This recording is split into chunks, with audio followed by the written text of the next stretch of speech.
So it's 2008, and I'm sitting in the conference room of a $2 billion private equity firm. I'm sitting there with my boss and another executive from our organization, along with the entire leadership team of this firm. And we're 4 hours into what was supposed to be a 1 hour meeting where we were going to get some planning advice. And we never, ever got the planning advice. What we did get was an 8 hour lesson in leadership. And it turned out to be one of the most transformative days I spent in leadership in my life. And I don't remember the topic that we were on halfway into that meeting, but I do remember I was sitting straight across from the CEO of this firm. And whatever we were discussing, he stopped in the middle of what it was, and he looks across the table at me because we had been in an exchange, and he says, "Toby, you need to understand something. You're always wrong." And he let that hang there for a couple seconds longer than I was comfortable with. And then he finished his statement. "It's just a question of to what degree." And this is true for everyone. And that statement was a huge lesson in humility for me. And it really brought home how unreliable our sense of how accurate our thinking is. It really can be. And that besides thinking of things that are verifiable scientific facts, most of the things that we think of as a thing that we have an accurate read on or an accurate view, or we have the real, we're not in touch with reality nearly as much as we think we are. And being able to be aware of that, it turns out, is a kind of a prerequisite for something even bigger that I had yet to learn. A year later, that CEO brought our entire leadership team to his home, or maybe more accurately, to his estate. And we spent 3 days there focused on one topic. And that was it was not strategy. It was not leadership. It was something summed up well in this quote by author and entrepreneur named Keith Ferrazzi. And he's writing, it's from a book called Who's Got Your Back? He's writing about an executive at Deloitte who had mentored him early in his career, and that executive's name is Greg. And he said, "Greg taught me that everything, even business, always boils down to people and relationships." We talked about building and maintaining authentic, trusting, healthy relationships in the workplace for 3 days. And I was dead convinced at the end of that, this is foundational to having an effective, fulfilling professional life for me, and probably for anyone. Just as much as those things are important to a personal life, I was realizing they're important to a vital, what's the word I'm looking for?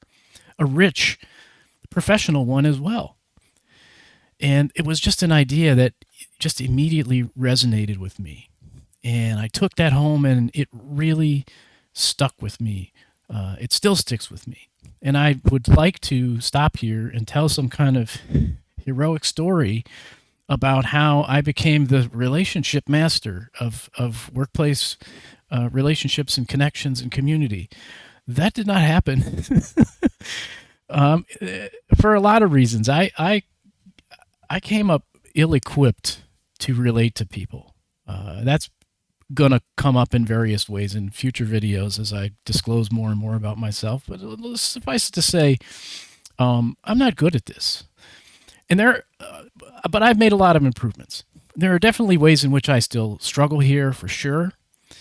But I went back to work then, trying to prioritize the people and relationships in my professional life, because I was a doer, man. Give me something to do and I'm going to accomplish it. And I was missing the people part, and that was hurting me as a leader and as a person. So I go back with this new focus. And even though I often did it really poorly, I remember thinking, man, I'm so bad at this. If I can just manage to somehow be authentic and communicate somehow that I care about these people, which I do, which I did, maybe it'll mitigate the impact of these flaws in my leadership and relational skills. And there were certainly cases where that did not turn out to be true, but overall, it did.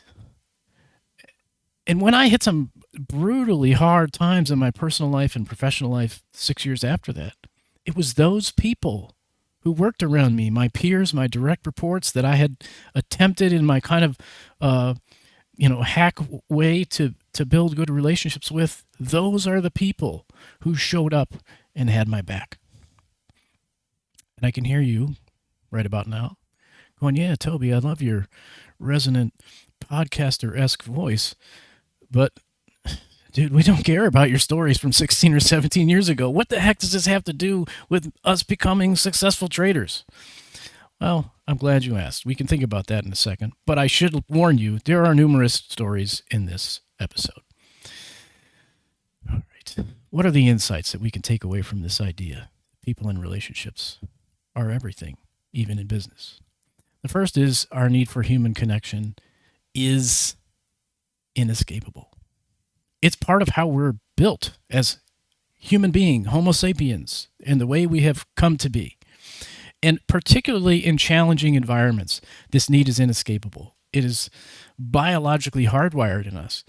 In adverse situations, we instinctively function better when we are connected to other people. And newsflash, this does not disappear just because you go into a professional setting or a work-oriented setting, or a setting where you're working on your trading and you think I'm going to become, the next Lance B or whatever. That's not how this works. You always need connectedness, and it doesn't ever go away. We're a social species by design. We kind of formed long ago into interdependent groups that relied on cooperation for things like, staying alive. And being isolated historically meant you were vulnerable to not being alive anymore. And that's just a huge, huge thing. It also turns out that our brains physically are wired for this stuff. I have a note here, and I forgot to write the full author's name, but there is a work called The Social Brain Hypothesis by someone named Dunbar. That's all I wrote here. I apologize for my lax credit. It talks about how our brains develop to manage, complex social networks and relationships, and that they're essential to how we function in society. So that's another piece to this. And it turns out it also has a lot to do with how well we regulate stress. Social connection actually alters the way the chemical levels are in our bodies and the activity of our nervous system. And the more connected we are, the more that helps us process and cope with stress and reduce the effects of that, recover from it, and on the flip side, be better at focusing when we need to. There's even kind of a decent body of evidence out there. Feel free to poke around at as you like about this topic, but there is a decent body of evidence that having a trusting relationship that you can rely on for things like acceptance and understanding and empathy and attention and support is about as good as getting professional therapy for things on the milder end of the spectrum, like mild depression and dealing with life stress, et cetera, et cetera. You may have a few key relationships in your life already that are like this, and you know that feeling that you get from being able to count on a person like that. But there are things about the road to success in trading that only another trader can understand, or perhaps maybe somebody who's functioned as an elite athlete or in some other kind of really high demand environment. They might also be able to understand this. And it's important that if you can build this type of relationship with other traders, that can be transformative to your work over the long haul. And I want you to write these things down because I'm going to be referencing them later. These are kind of all of the needs that are met by these healthy kind of workplace connections and relationships we want to form. Acceptance, understanding, empathy, attention, and support. Those are key things that should be exhibited in a healthy workplace relationship. There's obviously going to be degrees of this. I think in the links I have in the description for the video, there's a Psychology Today article that talks about kind of tiers of relationships. They're not all the same. Your workplace friendships and relationships differ, but there's two kind of key levels you want to focus on. And both of them include differing degrees of all of these factors. Next insight is that we need other people in order to develop expertise. Let's talk about Russians. One Russian in particular, named Lev Vygotsky. He was a psychologist, I think it was back in the 1930s. He came up with a theory called the zone of proximal development. And here it is in a nutshell.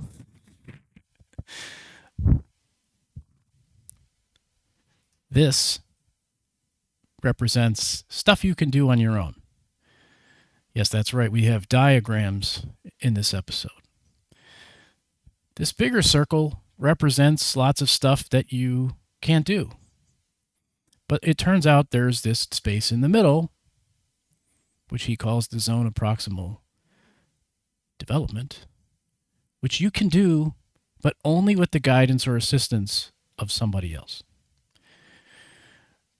And there's just a lot of stuff along the way to developing trading expertise that you literally cannot figure out for yourself. You need somebody or several somebodies or a community of somebodies who helps you move from that middle circle, from the center circle into the middle circle. And that you're able to utilize those connections and relationships to help you keep expanding the stuff that you can do on your own. It's this ever-growing thing where you grow the middle circle, and then you work into that outer, I keep saying middle. You grow the center circle, and then you work your way into the outer circle. With the help of other people, you expand the center circle some more. And in your field of expertise, if we use this outer area of stuff you can't do, and we think about that just in terms of, let's say, everything you could potentially be able to do as a trader. Slowly over time, that circle gets smaller and smaller. It will never go away because there will always be an ocean of things that you can't do. But you can keep decreasing the size of it by working together with other people. It's just not possible to just go at it all on your own.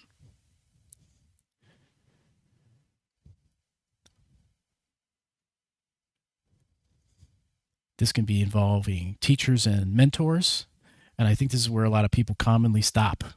They think, oh, of course, I need Merritt, or I need Toby to tell me what to do. Or back in the days when Zero was in here and he was making videos. Yes, that's part of it. You do need people to teach you and mentor you.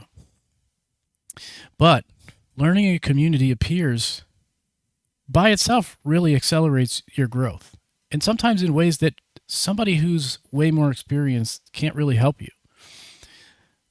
Contributing to and interacting with the learning process of other people gives us access to alternative perspectives. It helps us consider different ways to approach the problems that we face.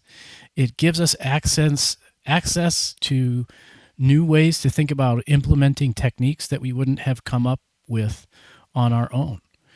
It can help you refine your understanding of complex material.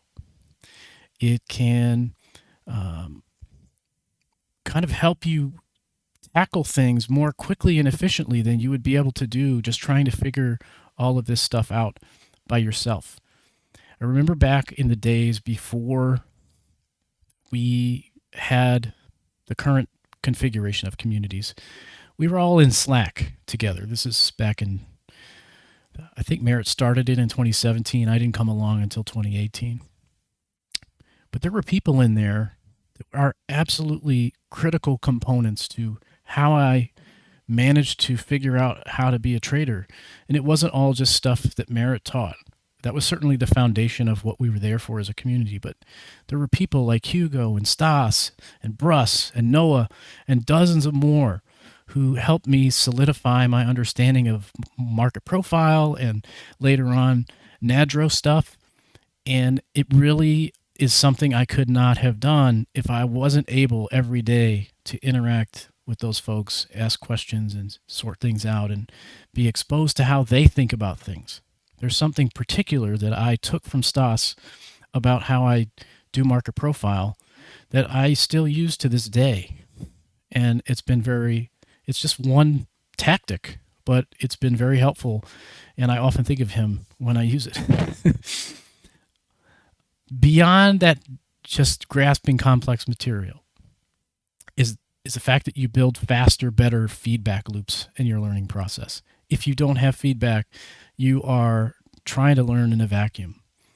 And often we have to build feedback mechanisms for ourselves and our stats, et cetera, et cetera. But other people make this way better because they help us see our mistakes and misunderstandings a lot sooner. They help us connect the dots and quickly figure out what it is that's actually going wrong. And if you can get yourself in a community that can help you with that, and you put your work out there so that people can actually see you and give you feedback about it, it makes a huge difference. When we were in Slack, I made over 4,000 posts in my first year in the Slack community. And as I've already noted, it's not because I'm a particularly relational person. It's because I knew the value and importance of this. And that overcame how bad I was at relating to people and not knowing what to say or how to talk and all the other stuff that we're going to get to in a little bit. And I didn't quite make 4,000 posts in my second year, but it was still a lot. I asked a lot of quote-unquote dumb questions, and I asked a lot of them repeatedly until I could understand and apply something, and people would correct me and point me in the right direction. And I know I looked like a total noob, and it didn't always feel great, but I knew that not learning how to trade well would feel even worse. And so I just kept putting myself out there, and people kept giving me feedback, and I kept growing. And you know what? I kept building relationships that were stronger and stronger along the way as a result.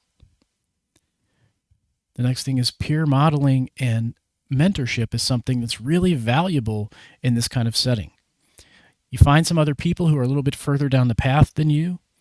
And I should point out here, you don't always want to find the experts.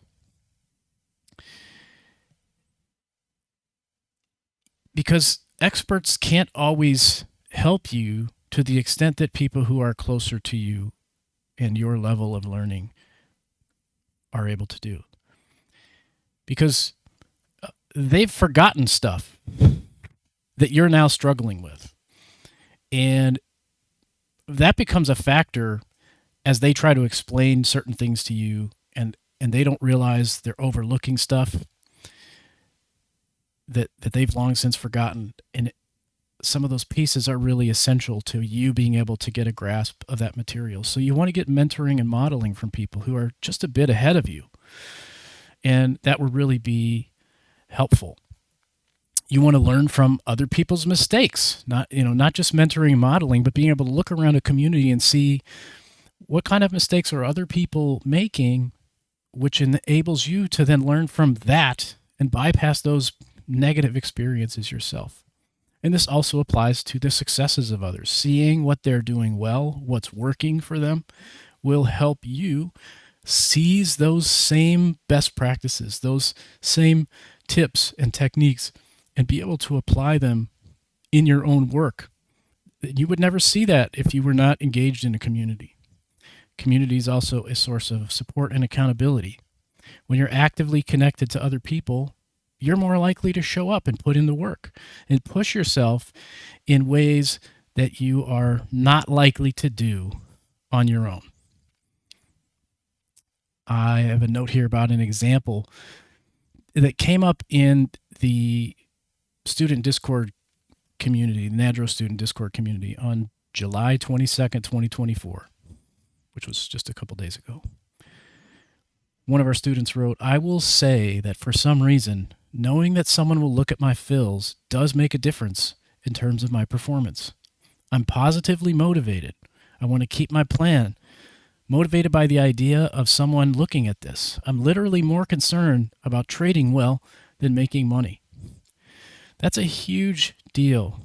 If you can bring that mindset to understanding, I'm connected to these people and I don't want to let them down, that can be such a better driver than trying to target some outcome that you don't have any control over in terms of getting you to stick to your process and stick to your goals. This also builds muscles for a professional level environment in the future. Professional skill is not just about technical ability. It involves other things, which leads us beyond the process of learning to trade to doing the actual work of trading. We need other people to perform at our best. If you want to do your best work and get to your full potential as a trader, you're going to need other people. You got to be able to thrive in an environment where communication and collaboration and contribution to a group is helping everyone to succeed. And this enables you to kind of mitigate the biases and blind spots that all of us have. Let's go to another diagram. This is called the Johari window. There's more of this in your future if you keep watching these videos, because I think about it a lot.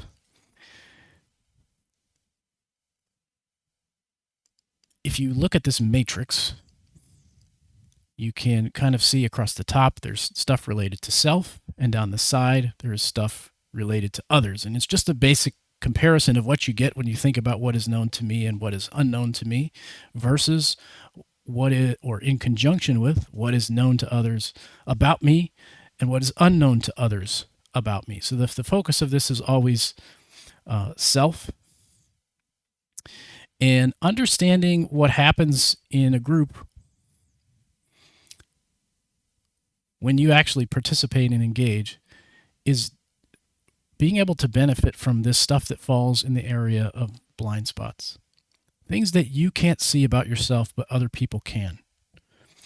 This enables people to help you by challenging the assumptions that they see you making and providing this diversity of professional perspectives that enables you sometimes to recognize for yourself, oh, wait a second, I didn't think of that. I didn't realize that is true. And you then become aware of things about yourself and your own trading, or the things that you think about the markets that maybe are more myth than truth. And you're able to grow and change as a result. You reduce the number of blind spots in your professional skills when you are working with and around other people who can speak into that. Beyond mitigating your blind spots, being connected to a community can also accelerate your own innovation, as well as the innovation of the other people who are part of that process, part of that community with you. Because you have access then to everyone's best practices and ideas and tools that are sometimes obvious to others but fresh to you, and vice versa. And the different frameworks people use to think about things can help you expand your own ability to take this piece from this person and this piece from that person and this tool from over here and that tool from over there, and discover how to put those things together to find and master your own unique identity as a trader. I think everyone has one. It's part of what makes being a trader so hard. Is there's really not two exact copies of a good trader, because it's so individual. And only by being really engaged with other people are you going to get access to all this diverse thinking and sets of resources that will enable you to figure out, who am I? What type of trader am I? What kind of strategy do I really excel at? Those kinds of things are best found out in groups. Let's take another look at this Johari window to figure how this fits. A minute ago, we were focused on that upper right blind spot quadrant. But when we talk about innovation, that's only part of the story. Other key piece to this that's valuable to be working with others is down here. The stuff that you don't know about yourself and the stuff that nobody else does either. But somehow in the process of having access to each other's thoughts and ideas and tools and best practices and frameworks, you find things out together. You discover things that nobody was thinking about. And those become useful parts of your journey in developing into the best trader that you can possibly be. It helps everybody in the group to make progress for themselves in this lower right quadrant when you're really focused on working well together. Through those relationships and interactions, you end up discovering things that nobody would have ever thought about, because nobody had all the pieces, and it took the group to put them together. That's where your unique niche as a trader really does live, and you just can't find it, and I'm convinced that you can't find it without other people. Every tool I use, I learned from somebody else, but I don't think I use any of those tools as they were taught to me. I've adapted them to my own unique way of seeing and trading the market, and I became a better trader as a result. In the early years, there's just no way that could have happened with me in a room by myself. It required lots and lots of kind of tossing out my thoughts and talking with my trading buddies and wondering out loud about this or that and bouncing off ideas of people. And I can tell you, it's one of the best feelings in the world when you start to figure out what kind of trader you are. That you get past the sort of drowning in trying to understand what's going on, and you really begin to understand, this is what I'm good at. Not in the big trading sense, but this specific thing. These are the things that are my strengths as a trader, and I'm going to find tools and adapt them to make me the best at this. Not the best compared to everybody else, but the best that I can possibly be, because this is my identity as a trader. I learned early on that I'm not a classic Nadro trader. Again, somewhere in future videos, somewhere, probably not in this series, I will talk about why that is.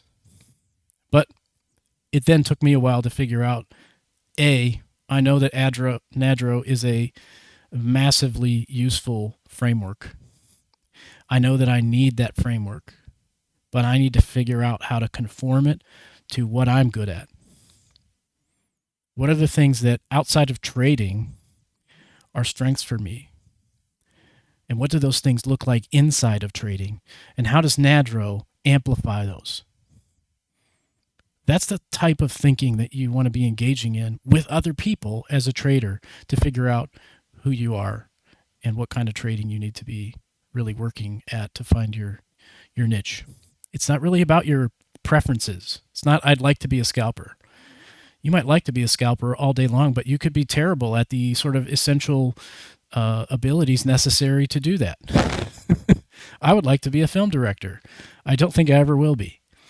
It's about what do you actually have the sort of hardwired strengths that will feed into that and make it natural for you once you get through the learning curve to really express yourself as a trader. The keys to that unique identity live in this space full of things that neither you nor your trading colleagues know about you as a trader yet. And being in a community will help you to uncover that.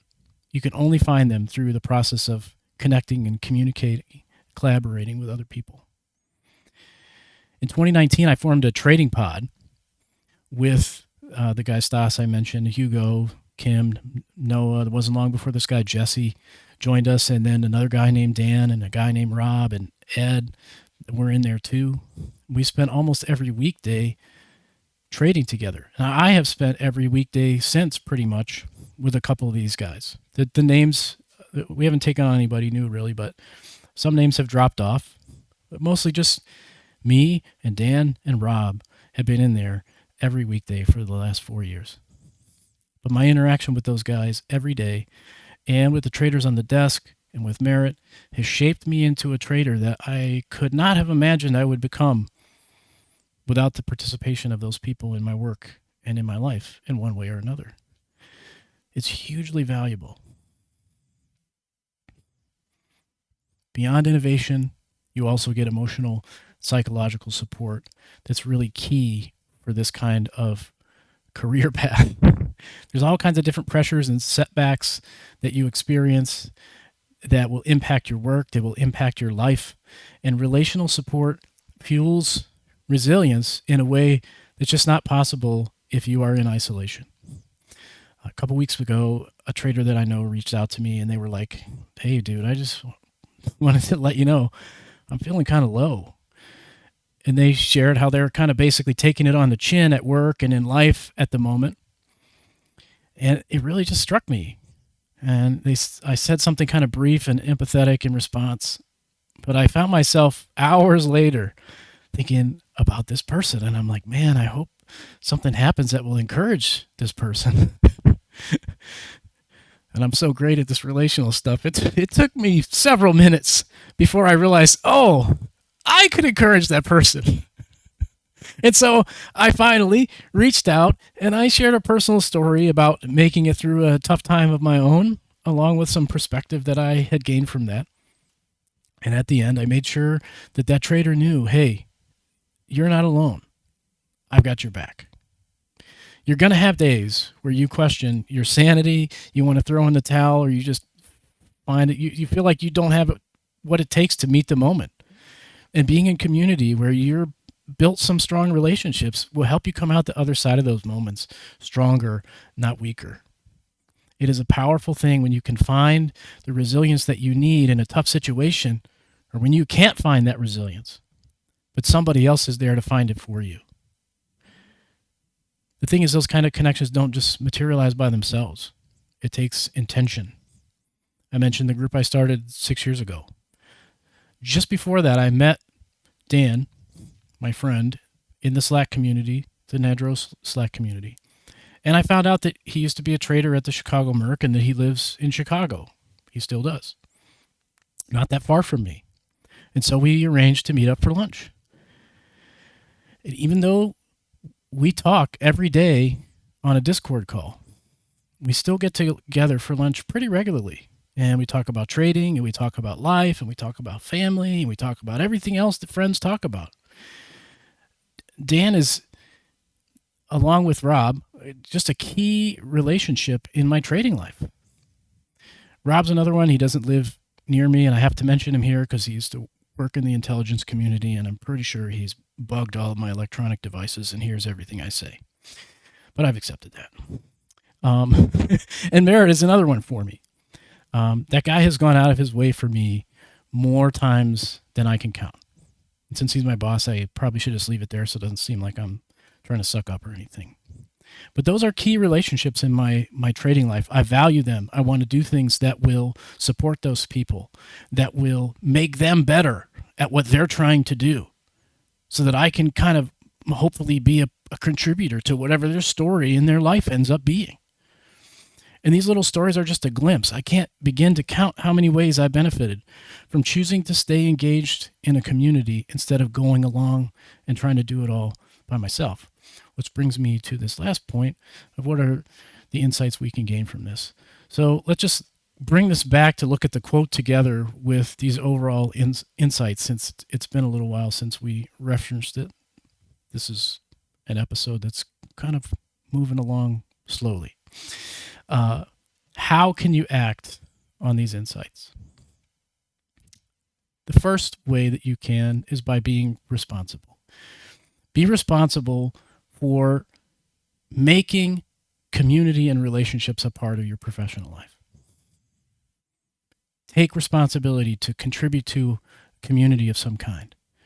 Beyond that, take responsibility to develop some professional friendships in that community. It takes both. It doesn't really work if you say, well, I found my three friends, I'm going to go off in a silo and we're going to work together. You need both things. And I've got some links in the description about developing related to professional friendships, along with some other links as well that we'll talk about. But you might want to take a look at that. Beyond that, take ownership of the fact that time is money. The longer it takes you to reach competence, the less time you have left in your life to be a profitable professional trader. Every day that you choose to stay unseen and unheard is literally costing you money. I don't think a lot of people think about that. B, learning from and working with other people is a competitive advantage for you because a lot of people don't. And if you can gain all these benefits from being connected to a community that's going to help you make progress faster than people who aren't, that puts you in an advantageous position in your career. And C, progress is more valuable than your ego or your fear or your shame or your uncertainty. You want to take ownership of those ideas and say, okay, based on that, I am going to do those first things you talked about, contributing to a community and developing professional friendships, because I'm starting to see the value of how much this is a big deal to me being the kind of trader that I really want to be. Next way you can take action is be generous. Start from a mindset of giving first instead of just being a consumer. That quote from Keith Ferrazzi from the book Who's Got Your Back also has a point where he touches on something called obligatory interdependence. It's a term coined by a social psychologist named Marilyn Brewer. And in talking about this theory of hers, Ferrazzi says Brewer's theory is that for human beings to survive in the long term, we must depend on others for help, information, and shared resources, which we in turn share with other people. The individual and the group are effectively the same. I can't read all of a sudden. Our individual benefits depend on the group's willingness to do unto us as we have done unto them. The process is cooperative. It demands trust, but with a caveat. Brewer isn't advocating for trusting everyone. Generosity, she says, is based on the likelihood that others will be generous with us as well. End quote.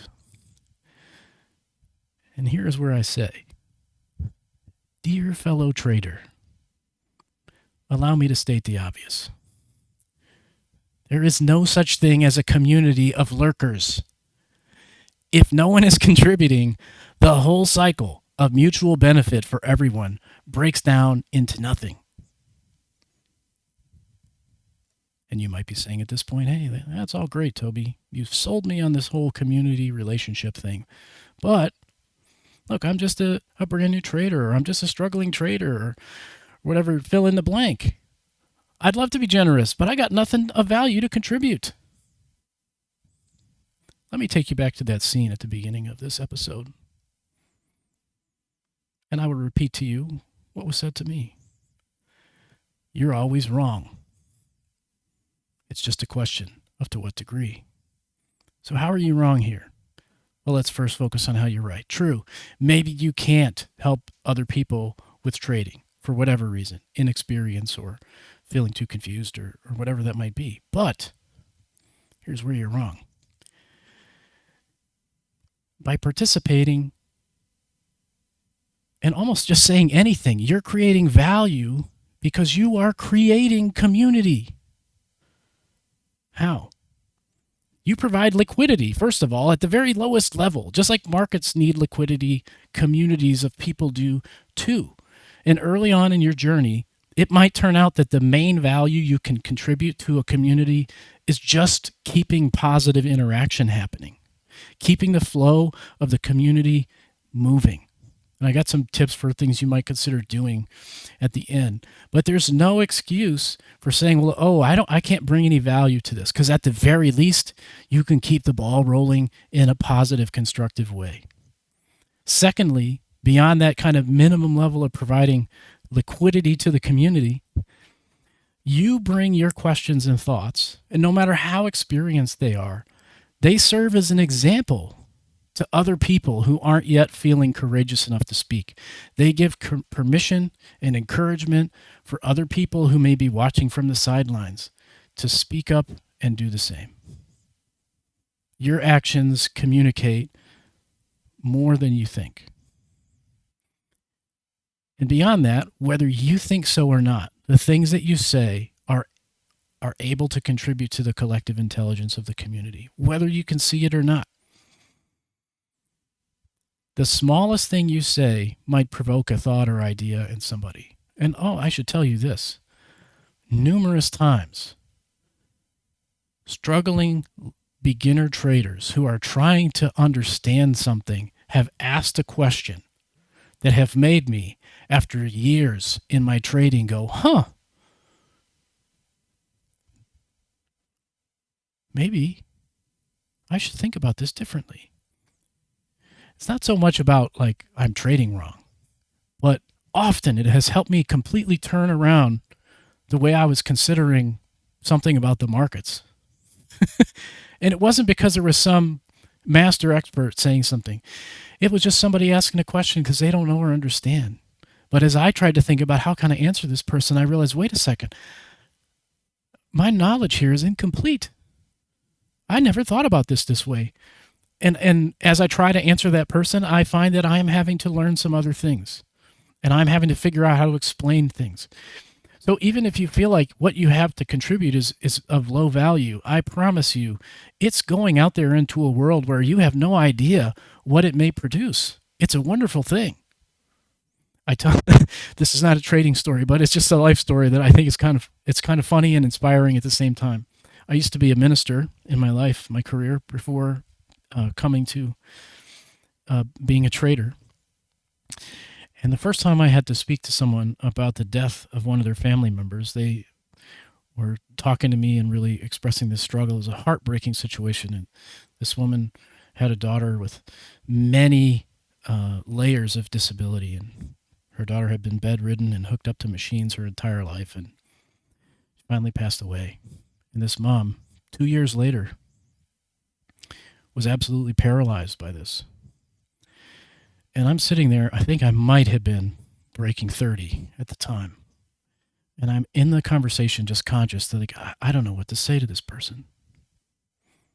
I mean, I know what the sort of proper empathetic, sympathetic things to say are, but that's different. I felt like I've got nothing to give this person and they need so much.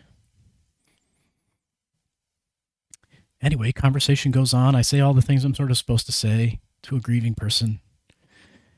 And it ends. And she said thank you, and she went on.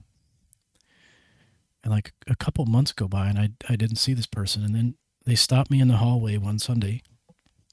They're like, hey, I just want to tell you what a big difference you made from that conversation we had. And I'm thinking, I don't remember saying anything. What did I say? And she said something back to me that I vaguely remembered mentioning it in passing, but it was none of those things that I was trying to communicate. It was just something I said on the way to saying something else, but that was the thing that stuck to her in her mind and really helped her get through the wall of grief that she was paralyzed by. You know, I would love to say that, like, I knew what to tell her and that really helped her, but it was an accident or providential, depending on your perspective. And those kinds of things happen all the time when you are in community and connected to other people, and you make yourself available and open to being the person who says that inadvertent, accidental thing that becomes significant and meaningful in somebody else's journey, even though you had no idea that would play that part. Next thing, be authentic. Don't try to project an image of who you are as a trader, who you want to be, or you want people to see you. You want to come and be who you are. This really kind of comes down to vulnerability. You got to be willing to bring your real self. I got a DM from a trader in the Apteros community the other day. They hit on this pretty well. He wrote, I think more times than not, people don't want to look dumb or appear to ask stupid questions. I think it's also possible that newbies and beyond sometimes feel as if they should already have things down without any kind of issue or question. For example, pre-market process or end-of-day trading review process, etc. Or maybe they do have those things down, but it's weak and they don't know how to ask for help, so they just keep chugging along without addressing it. I've been in this boat. I feel like I need to start over in some areas, and that's why I'm asking. I think that's true, and I think that applies to a lot of people. And I just want to say, first of all, you know who you are, person who sent me that message, because I asked you if I could talk about it. Thank you for being vulnerable. And secondly, to everybody, this is all completely normal. It's normal to be afraid to put yourself out there in a community and feel insecure about the questions that you want to ask, but how they're going to come across, or if they're going to be articulate, or what people are going to think as a result of this, and be afraid of their impressions of you, or fear any kind of potential source of embarrassment that might come up along the way. It's normal to feel shame. Like, I should be better at this. I should understand this more, etc., etc. But let me tell you, trading is a highly complex skill, and nobody has it all dialed in.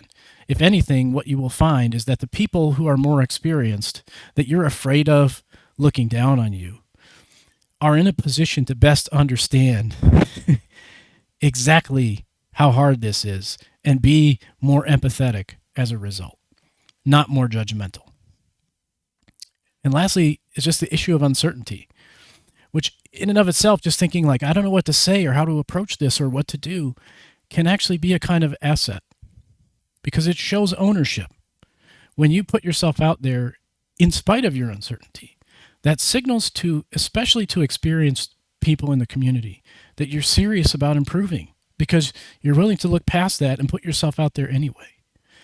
And just putting your thinking out into the world can also help you in the process of clarifying your understanding of things and solving the problems that you have in your work as a developing trader. And it opens the door for other people because you've put that into the world for them to have an opportunity to give to you in the form of constructive advice or guidance or help or even just encouragement sometimes. Here's a powerful example of what I'm talking about when I talk about being authentic. And this came from a trader who posted in our community just yesterday, July 24th, 2025. You can go find this in the NADRO student community if you would like to verify what I'm saying. I'm going to leave this person's name out, but I'll skip over a couple pieces here. But he says, "Hi everyone, I'm insert name here. My background is largely in the education sector, but ever since COVID, I've been on a deeply personal learning mission to understand trading. It's been a humbling and exciting journey so far. I've had some small successes, many lessons, and I'm now working hard to develop a structured, process-driven foundation to eventually build a lasting trading career." Toby's video about stop trying to pass the tryout really struck a chord with me. It beautifully encapsulates the kind of disciplined, principled trading I aspire towards. Though I'm still some distance away from that level, the vision keeps me anchored. On a personal note, I've been a bit emotionally drained lately. My younger son just joined IIT, this particular university, one of the most competitive engineering colleges in the world. While I'm immensely proud of him, the sudden quiet at home is hard to ignore. I had planned to attend, I hope I pronounced this right, a Vipassana retreat, a 10-day silent meditation. Have instead chosen to embrace silence at home, stepping away from the pressure of trading to focus fully on learning and reflection. As I slowly build up my learnings through NADRO, I look forward to sharing what I discover. In the meantime, I'm incredibly grateful for this community and for the wisdom generously shared here. A heartfelt thank you to Merritt and the Ep2 team for making this space possible. Don't you feel some kind of connectedness to this person just hearing that?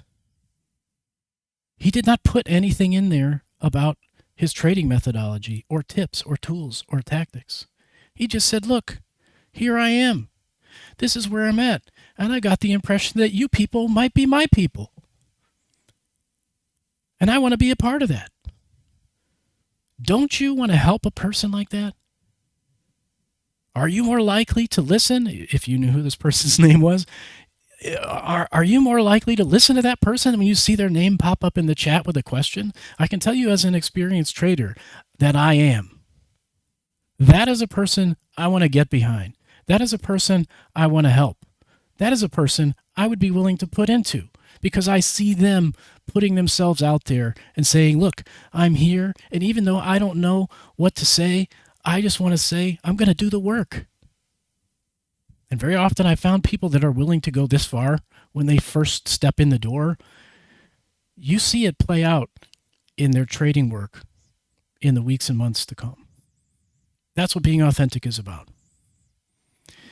Lastly, be accountable. This comes down to, how should I put this? More of a making yourself accountable. This is not a job, like you don't have a supervisor here. Nobody can hold you accountable because there's nothing to hold you with. It all comes back to what are you willing to do to put yourself into connection with other people and let yourself be seen. This could be formal. It might be like weekly, monthly meetings with some people that you make an arrangement with, where you do online check-ins about performance and what your standards are for things you do every day, as well as progress towards your goals. But it can also be informal, just spontaneous things that you say to make sure that people are seeing you and that you feel a responsibility because of that. That second part is important. It's not just a matter of saying it and putting it out there. It needs to lead to you feeling some ownership as a result. Here's an example. I was pretty overactive in trading yesterday. And that's an understatement. I'll just put it that way. And I had done some really overactive trading right in the beginning of the gold opening. And it was fine. I came out okay, but I stopped and looked at my fills and I took a screenshot and I sent it to a colleague. And I said, sometimes your fills just look at you and say, hey, buddy, you need to stand up and go get a coffee. And he laughed and we both went on with our stuff. But here's the reason I did that. A, I like to be funny, but B, I knew that I needed to make myself take a break. And I headed off the temptation to talk myself out of it by making sure that somebody else knew. I didn't make a big deal about it. I made it a lighthearted thing, but in my head, I knew this person knows. And that's also somebody who sees the stuff I do from day to day that I make myself accountable to. Man, I'm going to feel stupid if my whole day looks like this. And I didn't take a break. As it turns out, I did take a break. And doggone it, my whole day still looked like that. But it wasn't for lack of accountability. It was all okay. I didn't DLL or anything like that, but it was just one of those days I couldn't get it all right. But accountability can be that kind of just informal connectedness of making yourself seen and feeling responsible as a result. That's really the crux of what accountability is about in a community like this. And I should point out that if you're not being authentic, if you haven't got that part, you're not invested in that part, there isn't much point to this whole accountability business because you're really not letting yourself be seen. You know, if you're only posting the things that make you look good, nobody can provide accountability for you because you're already demonstrating that you don't feel responsible to be seen. So how do you do all this? I know this is getting a long one. This is the last slide. What's this look like in action? Here's some suggestions. On the left side is just some specific ideas if you need them for kind of where you are as a trader. There's some things you can do no matter who you are, and then some stuff based on the level. You can discuss these things further in the community forums where I post this. There could be some real discussion built up there, I think. Also, on the right-hand side, there's just some more general stuff. Remember that list I told you to write down earlier? At least I think I told you to write it down. Acceptance, understanding, empathy, attention, and support. Everybody needs it. And if you just think about what can I do that meets one of these needs for somebody in the community, you really can't go wrong. When you're at a loss, maybe just write this on a Post-it and stick it to your monitor. Write these things down and stick it, whichever monitor, if you have a multiple monitor setup, wherever your community view is of Discord. Keep those words in front of you. And when you feel stuck for what to say, what can I do that communicates acceptance to somebody in here? Or understanding of something someone has posted, or empathy for somebody's difficulty that they just said they're experiencing, or give some attention to somebody for the fact that they're consistent in speaking up, or some other kind of positive way that I can give attention to someone, or support. Any of those things would be a tremendous way for you to participate in community. You still feel stuck? Great. Take it to ChatGPT and let AI help you. What do I mean by that? Do something like this. Say, hey, put this in your prompt, act as an expert in psychology and futures trading. And then mention, I know I need community and relationships, professional relationships to grow, and I have access to a community of developing and experienced traders. But here are my challenges, and whatever they are, what can I do to overcome them? Or how can I participate effectively in the community given my experience level or lack thereof? You get the idea. And start a whole conversation with AI. I have often found that those kinds of conversations with ChatGPT help me unpack my best thinking. Not because ChatGPT is all that smart, but it just has a way of kind of probing, if you make your prompts really well, probing what you actually think yourself and helping you kind of get clarity. I want to challenge you as we close this to really commit to be actively engaged in a community with other traders and build professional relationships that will shape your success as a trader. Not just your success as a trader, but as a human being as well. I've got some links down in the description for you to take a look at, some on stuff related to workplace friendships, as well as some books that I think, a couple books that I think might be interesting for you to read. This is kind of like Keith Ferrazzi Day in the resources. There's links to 2 of his books. If you're going to read only one of them, I suggest you read Who's Got Your Back, and then Never Eat Alone is the other one I'm going to suggest. You read that if you can, but I'd say read Who's Got Your Back. It has the most potential for you to really, I think, strategize about how to really gain the most that you possibly can in your life as a trader. And then there's links to a bunch of Keith Ferrazzi videos that I think might prove interesting to you if you're really starting to get into this. And that's about it. The next episode might be dropping in just a couple of days. It's all about me and the United States Navy SEALs. There's absolutely no connection between those 2 things, but you thought I was really cool there for just a second, didn't you? See you soon.